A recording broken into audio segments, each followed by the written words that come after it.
Hi guys, I'm Taylor Novak, and this is take number 2 for the leadership video that we had to do.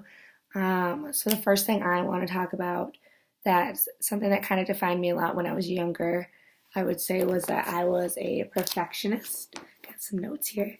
But as far as that, yeah, I was a huge perfectionist, especially when it came to like sports and athletics. So like some examples like soccer, I always had to be the fastest, always had to be the best. Volleyball, same situation going on. Particular examples kind of being like for volleyball, I basically just wanted like the best out of me. Like I didn't care, like I cared how my team did, but like if I didn't perform well, I wasn't happy regardless of whether we won or not. Um, and that's just something I always struggled with. And my coaches have always talked to me about it. And it's just something that I just thought kind of defined me a lot when I was younger because it did hinder a lot of my abilities with volleyball. Like if I made a mistake, I was really like down on myself and not willing or able to like perform mentally for the next play. So I kind of want to analyze that a little more of how and like why I was that way. And like thinking back, I remember growing up and like hearing compliments of like my skills, like, oh, she's super fast, or oh, she's like playing with the boys, like she's very tough and everything like that. And it really made me feel, I kind of like thought it, obviously, it made me feel good. Like, I love hearing compliments. Who doesn't? But it also kind of made me feel like I got noticed. And I guess I don't really know where that stems from because like my family life was fine. Like my parents were awesome. They always gave, I mean, I got enough attention as a child kind of thing.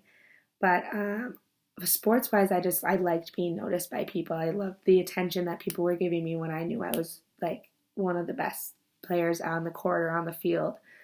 Um, and then going along with that, I always had a need to like obviously perform my best but be better than everyone else. So it kind of stems to like my competitive edge, which I definitely still have. Um, I like to I like to be the best. I like beating people. I like kind of challenging myself to do better than I did before. And then excuse me. So that kind of goes to like a thing I noticed I hated in high school for track. I hated doing open events. So like I was in relays like the 4x2 and 4x4, but I would absolutely hate doing an open 400 or an open 2. So that's just like me by myself running it versus a team effort. And I've always hated it, never liked doing it. And then I also hate doing like tests, obviously, in school, not just because they're like hard, but because I like don't want to see my results. I guess because I don't want to compare it to other people or be compared to other people, because if I don't perform the best that I can, I get frustrated. So I did like, and it's funny because I would talk to my coach about it afterwards. I was like, yeah, I hated doing opens in high school. He's like, yeah, because you didn't want like to know your time. You didn't want to be compared to others. And I was like, he got me to a T. Like, that's so true. I hate that. And so I just, like, it's just kind of weird looking back at that.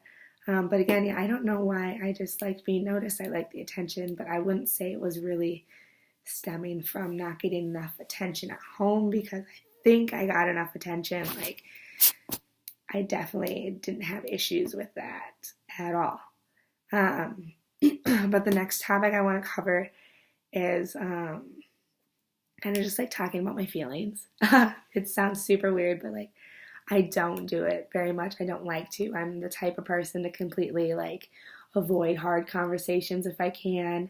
And if something like kind of scary happens in my life, I just kind of like I'll lull it over for a couple hours or two, but then I just kind of like start throwing some jokes out there and kind of make it funny. And that's definitely kind of a defense mechanism for me. And I've noticed that, and I think a lot of that stems from like not trusting people and like getting hurt, um, and like losing people. Growing up, my parents are both the youngest of their families, so it's like I both sets of my grandparents died when I was really young, and then I had a sister that died as well before I was born, but that's another story. I just am not good at this, even though it's a video. But I just like, I definitely defense mechanism and kind of make a joke out of everything, just because that's kind of my personality. That's how I was. I know my parents, I never really felt close enough to just like go up to them and talk to them about things because I was scared of what they would think, or I was just scared of like what they would say back about the situation. And it just never was really pushed in my family to be very emotional or vocal about problems that you were having. And still to this day, like I would probably go to my friends first before my parents or anything like that for emotional support and situations like that, just because I get very frustrated with some of the things my parents say, and they just like don't fully understand what I need them to do for me.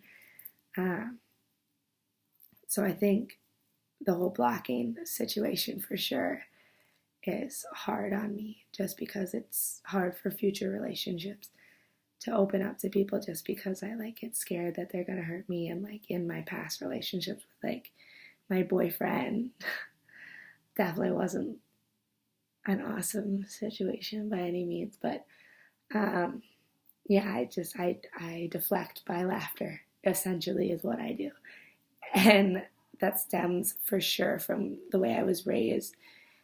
Emotions weren't very high in our family, and we didn't really talk about things that were bothering us or our feelings. And I think a lot of that stems from also like losing a lot of people that I loved and are close to me, and like not being able to trust people. So that's it. That's part of me.